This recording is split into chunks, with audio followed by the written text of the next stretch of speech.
Let's review together the story of the fall of Jericho. I'll tell the story, and you can watch on the slides how the story goes and see if you can remember key parts of the story.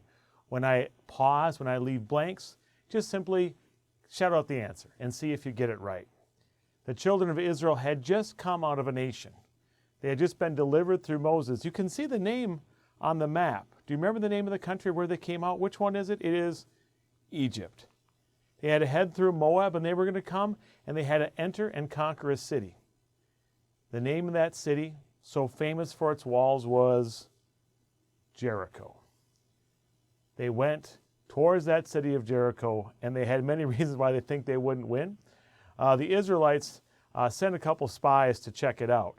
Those spies went to Jericho, found this wall, and do you remember who they found that lived in that wall that they could kind of stay with and they could spy on the city? Remember what her name was? It was Rahab. Now, in fact, Rahab was known as Rahab the prostitute, which meant she had lived a sinful life. But she had heard something. Do you remember what she heard? She heard that the Lord was coming and that they were scared. But she asked something of them. What did she ask them? Yeah, she asked to be remembered and spare her family. But do you remember who knocked on the door? Yeah, it was some of those Jericho soldiers who came and knocked on the door. And the Israelite soldiers, they hid. But when Rahab was asked, where are those Israelites? What did she say? She said, they already left. She hid them, and those Jericho soldiers left. And then those soldiers, they gave her a command. Why don't you put a scarlet cord in your window? And if they see that scarlet cord, what were the Israelites going to do to her family? They were going to spare her, not kill her. And so they went back, and those Israelites marched around the city one time for how many days? For 6 days. And do you remember how many times they marched around the city on the seventh day? It was 7 times. They marched around it 7 times, and then what happened? What did the walls do? The walls fell down.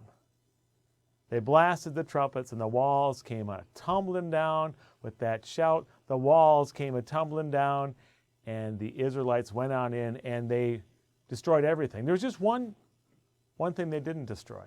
You know who that was?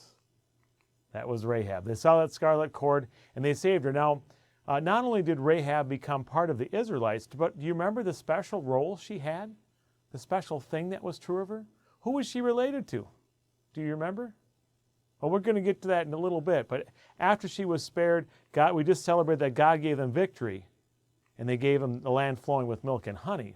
But that land flowing with milk and honey pictures for us heaven, and that is something we get by that same person that's related to Rahab. Do you remember that?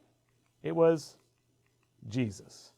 She was the great-great-great-grandmother of Jesus. Even though she was a sinner and not an Israelite, she was put in that family line, which lets us know that we too are part of God's family, even though we're sinners, and even though we might not have the pedigree or the family line, God loves to bring us into His family and save us. And that's the story of Rahab and Jericho and the fall of Jericho.